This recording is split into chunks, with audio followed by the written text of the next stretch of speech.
Right, hi everybody. Another episode of the Bitcoin Bottom Line. I'm joined by Steven McClurg, and today's special guest is Taylor Burks, who is running for Congress. And I think it is a very interesting juxtaposition because now we have this whole Bitcoiner voter, Bitcoiner politician thing coming in. So Bitcoin Bottom Line, here we go. Steven, good to see you. Good to see you, C.J. And Taylor. Just gonna jump right into this. So, how did you? Yeah. Where did your life story start? I know you're running for Congress in Missouri, but where's the genesis of the Taylor story?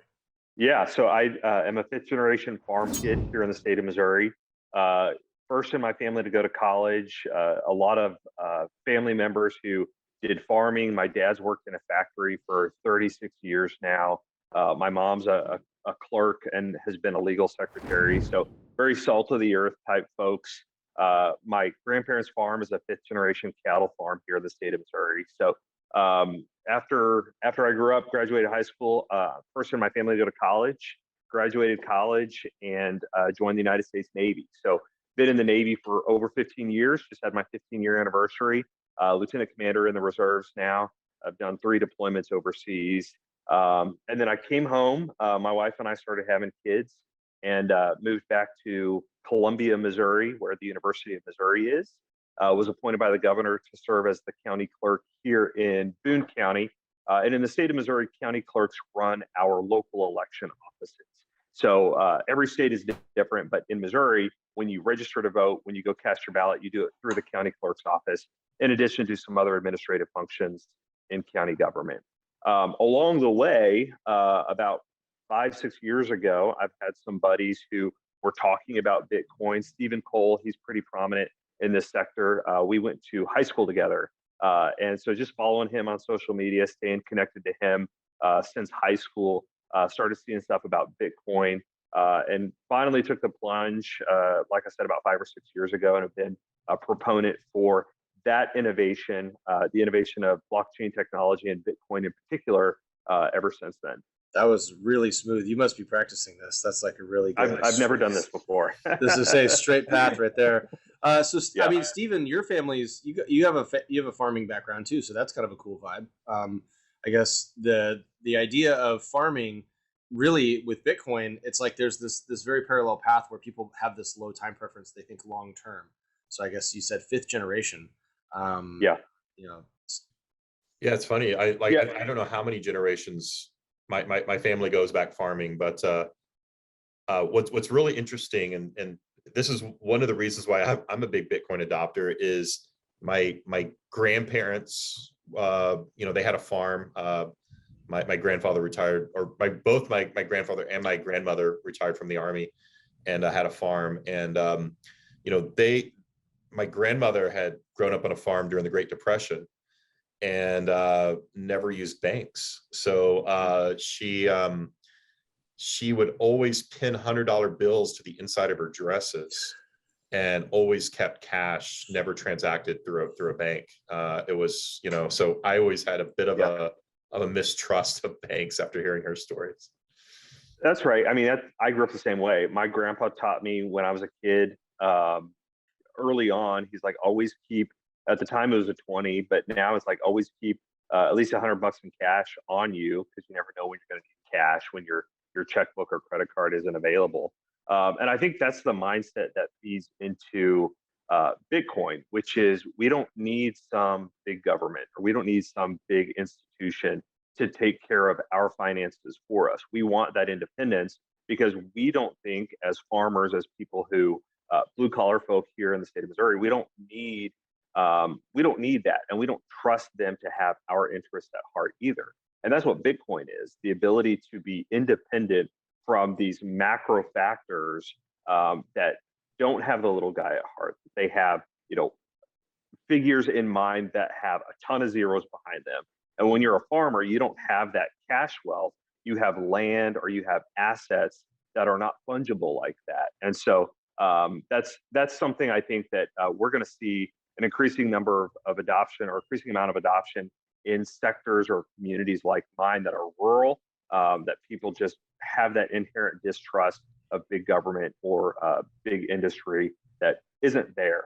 And I think we're actually already seeing it in similar communities in our country, the immigrant community. I know that remittances across the globe, people who would come to the United States and work legally or not, and they would remit a lot of their income back home. Big companies, financial service companies, would take advantage of that and take a huge cut of that. And Bitcoin and blockchain allow people to now send and transfer that money independent of those financial institutions and keep more of their wealth, their hard-earned money for themselves. Yeah, I think hard earned is such like it's a misnomer for some people, right? But for others, it really is hard labor, right? There's hard labor that's getting put in on farms. You have a lot of the immigrant population that's working on a sort of paycheck by paycheck basis or a clock in, clock out basis and get paid. Like, it's really, to me, I live in a fairly rural area of California. A lot of farmers around here, ag, everyone has bumper stickers that say ag is, my job depends on ag. I saw another one today that ag business depends on immigrants, which I thought was, pretty good, because realistically, there aren't a lot of people in today's society that want to do the hard work, right? And I think this is one of the biggest problems with Bitcoin is they see people, Bitcoin number go up, technology, right? They hear people talking about that, and they don't understand how people are using it as a savings technology and not as a get rich quick scheme, right? And that's like the thing levied against it. But I think your whole life seems to have been kind of in a linear building fashion, right? So as you work your way up through the Navy, is there a sort of ambition that drives that, or what's the real like internal process that allows you to stay in something like the Navy, which is a very big institution, obviously, and puts you in harm's way over and over again with deployments? How do you really get how does all this kind of come together?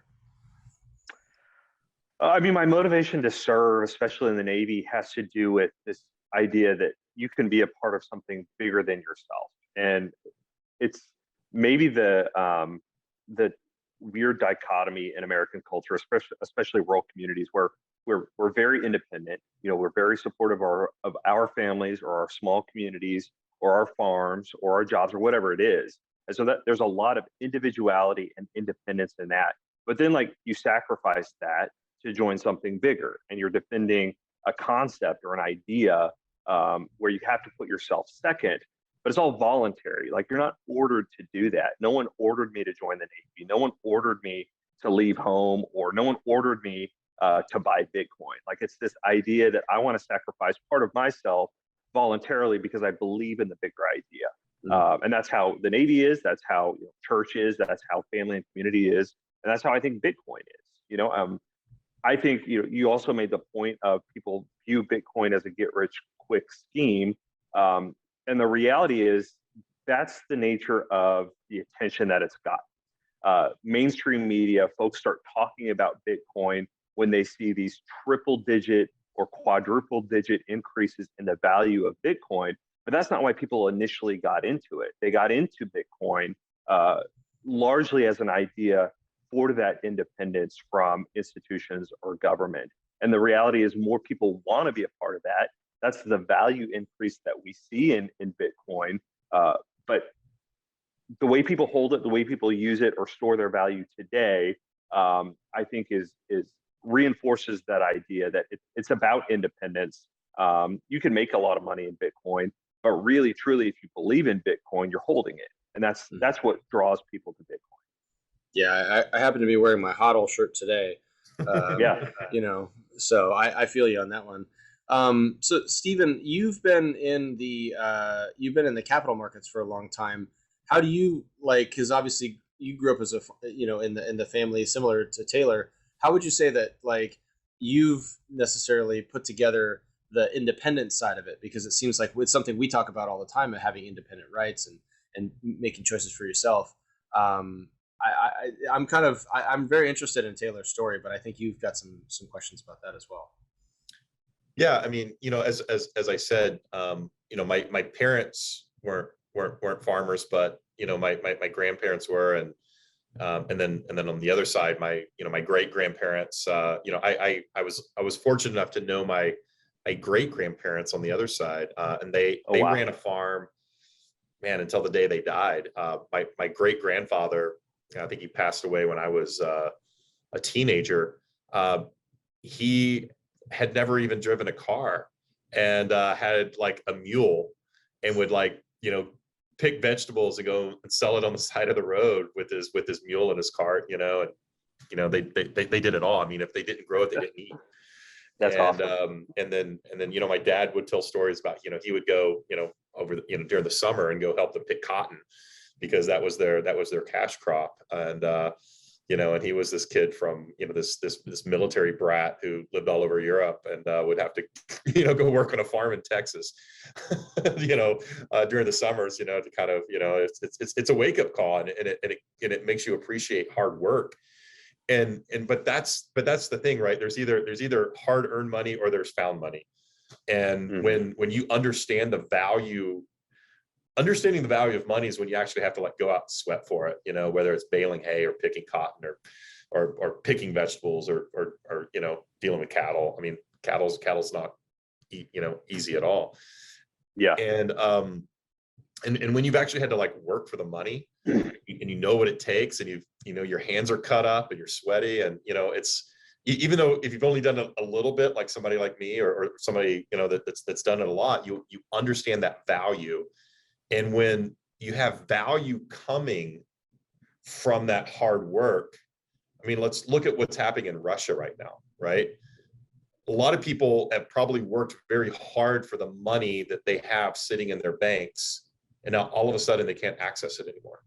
Right. Yep. So do you trust that money belongs to you? Do you trust that it has any value anymore? Is it tangible anymore? When the SWIFT network goes down for all citizens. So it's one of the reasons why that generation during the Great Depression didn't trust banks anymore, because they worked hard for that money and then it wasn't available anymore. So I think having a tie to that, and knowing what it feels like to earn money, and know, it's either money's given to you or you sweat for it, right? Yeah. Well, I guess my question is, Taylor, so you said you were the first person in your family to go to college, right? Right. So what was that process like when you go from college to the Navy, right? Because then you're like, hey, I'm not going to go into the family business at that point, right? So Yeah. that's got to be a little bit of a vibe as well. And then you come back a couple of years ago, and now you have Bitcoin, and like, how do you explain that to the farmers? How do you take Bitcoin back to Farmville, so to speak? Yeah.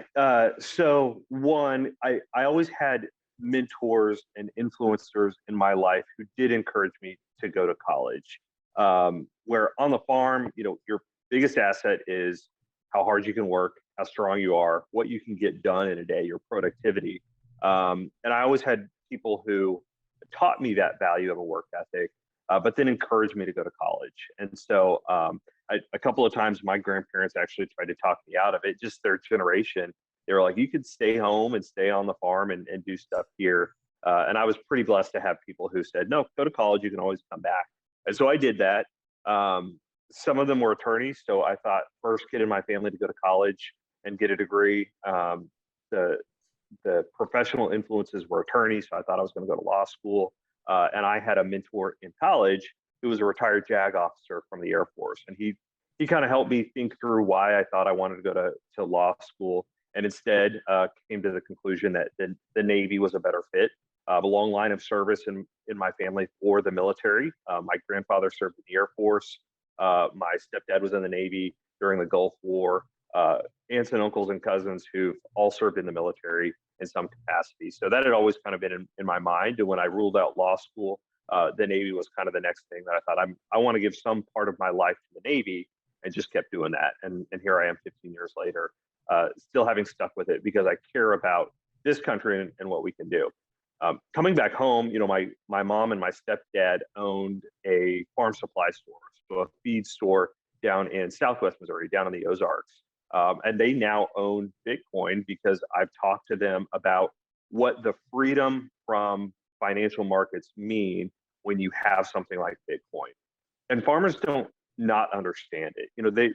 Farmers are tech savvy nowadays more than they were a generation ago. You can't run a tractor or a combine without having some computer skills because everything's run on a computer these days. They may not have coding skills. They may not be in front of a computer all day, every day, like a lot of professionals, but they use a lot of technology in a way that people probably don't understand if you're not in the agriculture industry itself.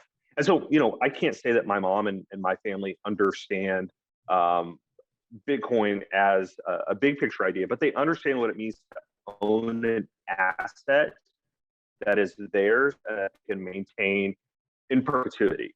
That's what a farm is. A fifth generation farm is an asset that somebody invested in early on and the family continues to maintain over generations. And Bitcoin, even though it's not a physical asset like that, is an asset that they do understand, probably more so today than we would have a generation ago. A generation ago, money was something you did physically hold. And now so many people never even touch cash, credit cards, checking accounts, those sorts of things are numbers on a screen for a lot of people these days. But Bitcoin is that independence from who's presenting that number on a screen versus do you own that underlying asset there? When it comes to dollars or rubles, in the case of Russians, what's happening in Russia and Ukraine, that fiat currency is at risk because of decisions by people who are so far removed from people who are holding that currency. And why we're seeing people who ought to be fleeing to Bitcoin, an opportunity to be a part of a decentralized currency that another government or other actors, through no fault of your own, are then destroying your net worth and what you've worked hard to build. And I guarantee in Russia and Ukraine, they've worked a lot harder to build those assets than a lot of people in this country who think, they sit behind a desk and they work hard. It's not about them not being hard workers, but the physicality of the hard work that goes into assets that you see in the ag community or maybe in some countries overseas is very different than what we understand here in America. And so I say that to say what Bitcoin represents is a concept of freedom that people who suffer from decisions far beyond their control really shouldn't have to, because they can access something like Bitcoin now to protect what they've built for themselves and their families. And that's what people on farms understand really well. The Great Depression is a key example, a prime example of that.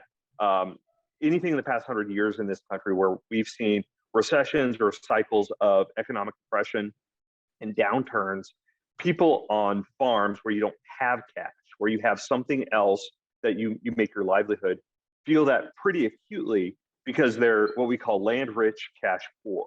And when you're in an economic downturn, cash becomes more scarce, land stays the same. And so farm communities feel that pressure more. Explaining Bitcoin in that mindset or in that concept becomes a lot easier rather than trying to explain the coding or blockchain technology or the things that become a little more complex if you're in front of a computer all day. A farm community understands an asset that they can work on and pass down to their family. And that's all Bitcoin is to people like that in my family. Yeah, hard assets. Steven and I had talked about it a couple months ago, maybe, where he was saying the only thing he really feels comfortable in are hard assets because we see this inflation happening, right? And as I think farmers, like I said, I've only lived here for 5 years, and the technology involved in the ag business, and then also the wealth accumulation generationally that happens because you have this hand-me-down situation where the son ends up running the farm and the grandson gets the farm to run and all that stuff. Bitcoin is like for real Bitcoiners, that's exactly why they want to use Bitcoin. It's because they feel like it's freedom from state. It's freedom from bad decisions up the stream that they, like you said, they can't control. And I found farmers to be very low trust. You know what I mean? Like hard work, low trust, and hard assets. And I think that combination is really like a key to unlocking the Bitcoin mindset. To that point too, as an aside, the state of Missouri, our nickname is the Show Me State. We're an ag state where, so many farmers, down to earth folks, they don't believe you till you can show me, what you're talking about. They want to see actions. They want to see something hard and concrete. And Bitcoin is probably more conceptual in that aspect. But again, this being more modern, they understand the underlying principles of having that independence from people who are all talk and no action.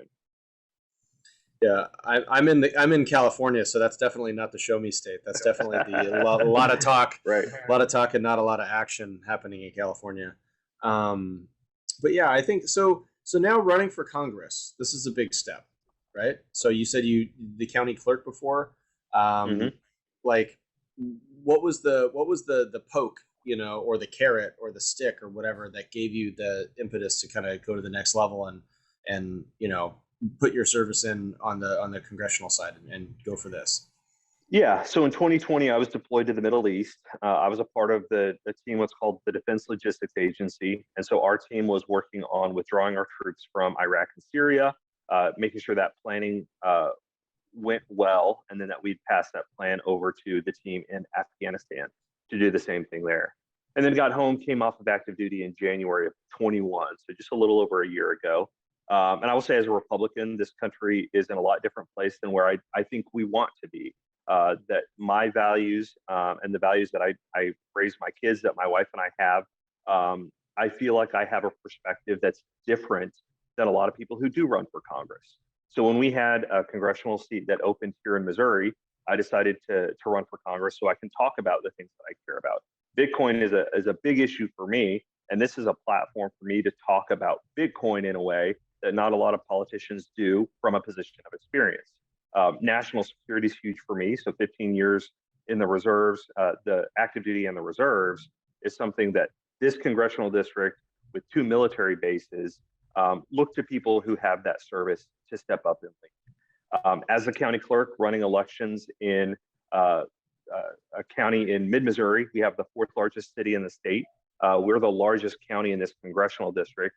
And so to run for office and run elections here in Boone County and then run for Congress isn't that much of a mismatch when you can talk about things like national security, ag policy, election integrity. My wife's a teacher. We have 3 boys in schools. Those are all things that matter to voters here in my state and in my congressional district. And then to also be able to talk about kind of unique policy areas like Bitcoin in a way that not a lot of folks do or can. All of those kind of came together to launch this run for Congress. Yeah, it's I think you'll probably be one of the most experienced voices for Bitcoin, Mm-hmm. if and hopefully when you win. And I think, like, seeing as people in various different coastal regions and stuff are moving to different parts of the country, we're also seeing, at least I am in the Bitcoin community, we're seeing people go towards Nashville, where Steven moved from California to Nashville. People are moving to Austin. People are moving to other places because they feel like they like the politics of that place. Right? We're seeing that be a factor. Not just Mm-hmm. warm weather or good golf courses, like the reason why people moved to Scottsdale forever ago, or Vegas or whatever. Now it's more of like a, hey, I want to think about where I'm going to raise my kids, what kind of values the Yeah. state has, and the local districts and stuff like that. So does Missouri have a chance to be a Bitcoin state the way Texas and Wyoming and Ohio have sort of evolved, in Tennessee, I think, or in Florida, are evolving into Bitcoin states? Yeah, I hope so. And I think part of it is we have some young legislators in the state of Missouri who are making an effort to create policy in a way that Bitcoin can be a bigger part of our state lifestyle, if you will. State representative here in the state of Missouri, Phil Cristofanelli, introduced legislation that would change the tax treatment on the state level for Bitcoin. These are the things that ought to be discussed on the national level. And the tragedy of politics are that things move pretty slowly in politics. It can be very frustrating, but that's how the system is designed to change slowly.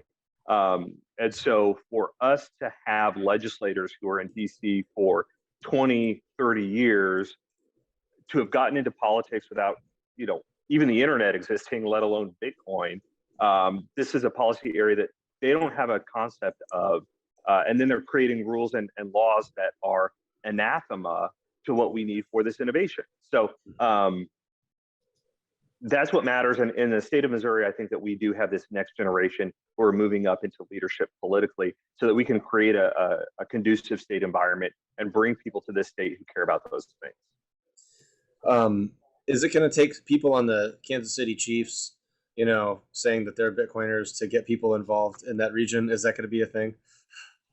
Oh, I was just gonna say that the St. Louis Chiefs, or I'm sorry, the Kansas City Chiefs and St. Louis Cardinals, both I think have players who've shown an interest and willingness to get paid at least a portion of their salaries in Bitcoin. Those are the things that kind of catch attention, and make give exposure to a wider audience to what we can do here in the state of Missouri. Yeah. Well, one of the things, when we talk about different states doing different things, one of the reasons why people are moving from one state to another right now is some states are just more business friendly, right? There's a lower income tax for certain states. It's easier to just set up a business. I mean, I remember living in California and trying to set up a business in California. You had to jump through all these hoops, and they want to charge you this franchise fee just because you live there and operate a business there. And moving to a place like Tennessee, they just make it so easy, and the rules are really clear cut. It's almost like Wyoming is working on legislation and continues to work on legislation that makes an LLC structure very similar to Delaware, but is friendly for blockchain companies and people dealing in digital currency. Tennessee is doing the same thing right now. And I know that you're really focused on the national level, but do you plan on getting involved at all at the state level to try to push that and really grow commerce? Because I mean, one of the other things too is, Texas, for instance, is doing a great job of getting mining companies to move there and fintech companies to move there, and making an environment where it's just very friendly for those companies. So do you expect to? I mean, are you really going to be focusing more at the national level and saying, hey, let's just get all of the blockchain and new innovation business here in the United States, or are you going to try to focus on the state as well? Well, I say that leadership doesn't matter what level you are. You ought to be mentoring and helping people behind you or around you or wherever they are. And I also say, as a Republican, I'm running for Congress as a Republican. On some areas, I'm pretty conservative. On some areas, I'm very libertarian. Government needs to do as little as possible and let the free market and innovation occur, which is kind of why Bitcoin has been so appealing to me. But I will say that there are things that ought not occur at the federal level that are best handled at the state level. And so I mentioned, Representative Krista Finelli, who's introduced legislation that changes the tax treatment of cryptocurrency, Bitcoin and cryptocurrencies here in the state of Missouri. When those things happen, I think that draws attention and kind of becomes the snowball that rolls downhill. Second to that, look at states and what their strengths are. In the state of Texas, for them to have laws and treatment of mining companies differently, I think speaks to the energy sector that is in Texas, or the energy sector that's in Wyoming. Wyoming is the largest coal producing state in the country. And so for them to be so crypto friendly, Bitcoin friendly, I think is a reflection of what their state strengths are. In the state of Missouri, we had a utility here. We have a nuclear power plant not 30 miles from my house that's operated by Ameren, which is an energy company. They bought mining equipment to utilize to help balance their electrical load structure so that energy is not wasted whenever it's not at peak capacity for consumers, but instead Ameren could divert to mining Bitcoin and other cryptocurrencies. So those are the things that the state and the local treatment of what those businesses look like are going to be far better reactive to Bitcoin than federal legislation. And in a lot of ways, I think that the federal legislature, the U.S. Congress, and policymakers screw things up when they try to be, the innovators for a whole country. When at the state and local level, you can do things a lot better because you have that unique perspective and you have those unique strengths, the diversity of strengths across this country. Yeah, I think the other interesting thing too is in the state of Missouri, you have Topeka. Well, sorry, Topeka, Kansas. My geography's off. I meant to say those are fighting words in Missouri. I meant to say Kansas City because in Kansas City there is the fiber optics network that a lot of fintech companies were moving there and taking advantage of faster internet speeds, and they were able to hire developers for a lot less money, and they were positioned right there. And a lot of people kind of didn't realize that was happening at the time. Yeah, Kansas City, I think, was one of the pilot sites for Google Fiber 3 or 4 years ago, before optics were much more developed under recent federal grants because of the pandemic response. So even in the town that I live in, there are about 5,000 people in this town that's 5 miles from Columbia, the University of Missouri. We have fiber optics through our neighborhood, and we don't even live in a neighborhood. You know, we have a few acres with a few houses around us. So I think that expansion and access to modern infrastructure, when we think of infrastructure, it's not just roads and bridges. Now it's telecommunications and access to energy production. And those are the things that will allow us to do this type of thing, to have access or expose folks to mining and Bitcoin in a way that, you know, even 5 years ago probably wouldn't have been high on a rural radar to do. Mm-hmm. Yeah, one thing that I'm really curious about is sort of, as we all see Bitcoin as this financial revolution, this liberty revolution, where people are basically taking more sovereignty of themselves. And Yeah. Sometimes when people do that, they tend to get a little bit fractured and they kind of break off from the grid a little bit. But it seems like, I mean, for me, when you have places like Missouri or Wyoming or even maybe West Virginia, places that have coal or have other types of energy or other sort of like infrastructure things that can help. There's one thing that we never talk about, which is like additive manufacturing, like 3D printing and stuff like that. And I think if you kind of combine these things, then you can create all the jobs that you need. You can have all these different economies of scale pop up. And if people like yourself are forward leaning in terms of like innovating in your local state and you're like tip of the spear, so to speak, then you can really make a massive difference locally.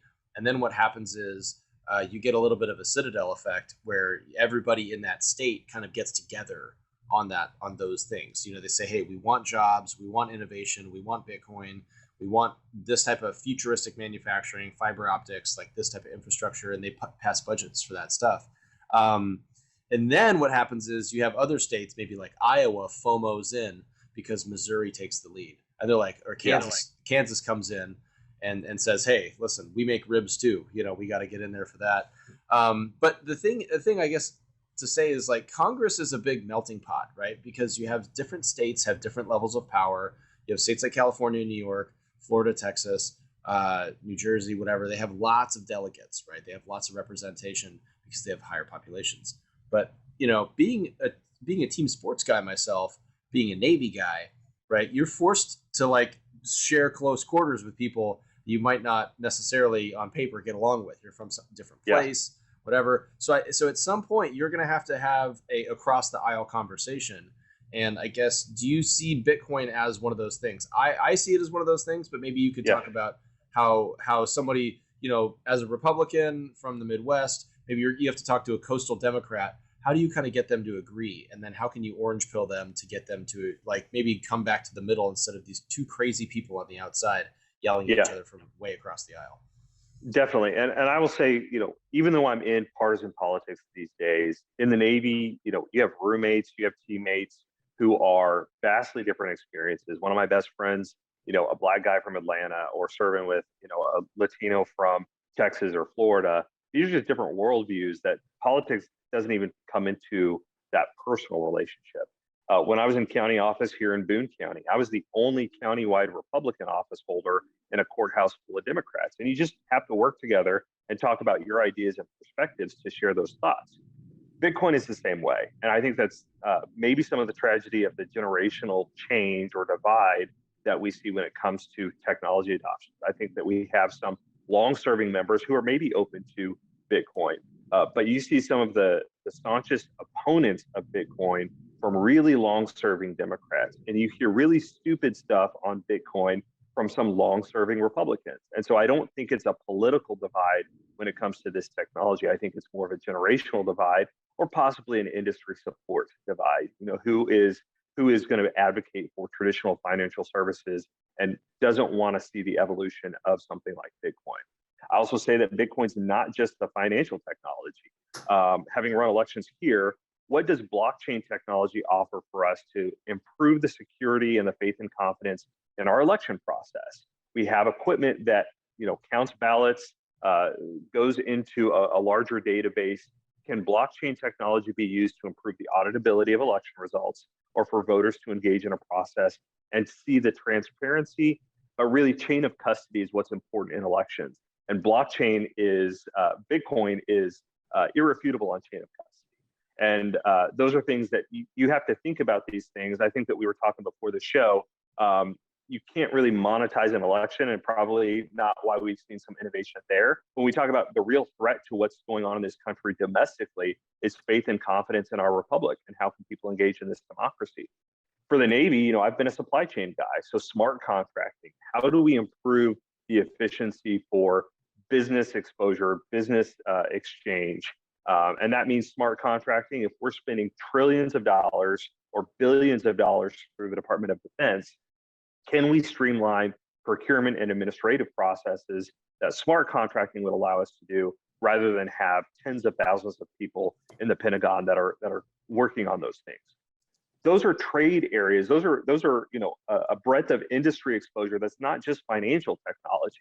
And what Bitcoin would allow us to do, what blockchain does allow us to do, is to rethink and innovate how we've done things. For this country to be 200 some years old and still using this old technology for executing contracts, and to be against the promise of what blockchain or decentralized finance offers us to do as a country, is really anathema to how we became a great country to begin with, and why I think we need federal policymakers who are open to this innovation and want to be supportive of what occurs in this country, because there's a lot of exciting things that will happen. It's just a matter of whether we can make it happen or allow it to happen here in this. Yeah, it sounds to me like in the next couple of years, instead of the Green New Deal, kind of driving the narrative that sort of got us to where we're at now, I think we're going to see the orange wave of people in Congress, in government, that really step up and understand, like you said, it's not so much about that everything has to be run on Bitcoin, although that would benefit a lot of people that are Bitcoiners, but it's more like it causes you to really see the world from a different perspective and say, hey, listen, maybe this piece of paper that I've been, writing on, taking notes on, printing, all this other stuff, maybe there's a way that we can come up with something that takes the margin for error out. Because I think Bitcoin is sort of like a zero error allowed kind of technology. And once people sort of have that mindset, then they're going to be more, maybe a little slower to decide, but a little more firm with their actions and going in one direction. And if we can do that as a country, whether that's, from Missouri, Wyoming, Texas, whoever's leading that, right? There's going to be a group of you people, you younger politicians as you're stepping up. And it's something that's inspirational for me, because I feel like I've seen this change very rapidly to a platform that attaches other things to it, right? You have like the validity, because Bitcoiners are always skeptical. Bitcoiners are like, don't trust, you got to verify. And I think if you have Bitcoin, or like true Bitcoin centric and Bitcoin minded people entering politics, then you're going to have precipitation of better results from the political process. And it's like this big thing, a little bit of a rant here, but like so many Bitcoiners are like, we don't need the government. We don't need anything. I'm going to live in a van down by the river. I don't want any involvement in my life. And it's like, okay, well, you've obviously been in the biggest part of the government, which is the military complex. And you see that there is a way to change things, to make things better, to keep America at the forefront of technology. And I think all that is super important. And I think there's a lot of people that message is going to resonate with, especially Bitcoiners, who maybe are a little bit jaded because they're jaded by career politicians, right? As opposed to like purpose-driven call to action politicians, which I would put you in that category. So I don't know, not to show your links too hard or anything like that, but like, where do people follow you? Where do we find more about your story? Yeah. Where's your platform? Yeah, so on Twitter, we're Taylor W. Burks is our Twitter handle. Burks for Congress, if you're still on Facebook, TaylorBurksForCongress.com is the website. We always accept support in Bitcoin and other forms of cryptocurrency. But yeah, as you say, having people who can talk about this issue intelligently, a call to action type, I think is really what's going to change the national narrative on how we're leading as a country. But always happy to engage on this topic, and would love to hear from people who follow you and care about Bitcoin in our public sphere and public policy making. No, we really appreciate you, Taylor, and thanks so much for joining us. Hey, before we go, hey CJ, could you plug your book really fast? Maybe read an excerpt from it. Yeah, sure. So a couple months ago, I just finished a book called Bitcoin and the American Dream, specifically talking about the stuff we're talking about today, basically covering how Bitcoin affects small towns, how it affects saving. It was written as a sort of primer for people in office and running for office, so they could kind of get up to speed with some of the 101 basics and then get deeper into the books like, Bitcoin Standard and layered money and stuff like that. But one of the things that I thought was really interesting is I really am a big national security guy. I really like America. I have family in the military, stuff like that. So this is something that I wrote. America has an opportunity to ensure digital superiority by adopting Bitcoin. America's open internet policy ensured and extended U.S. influence, and this continues to pay dividends. People want to move to America for the American dream, right? People move to Silicon Valley from India, from China, from Taiwan, from Japan, from all over the country. Or people are going to Silicon Valley. From all over the world, people are going to New York to go on Wall Street. These types of attractive things, just as attractive as wanting to be an actor in Hollywood. I really feel that America can lead this Bitcoin revolution, and we need more politicians that are actually Bitcoiners. We need more people that are actually Bitcoiners to maybe work with politicians and maybe even consider becoming a politician.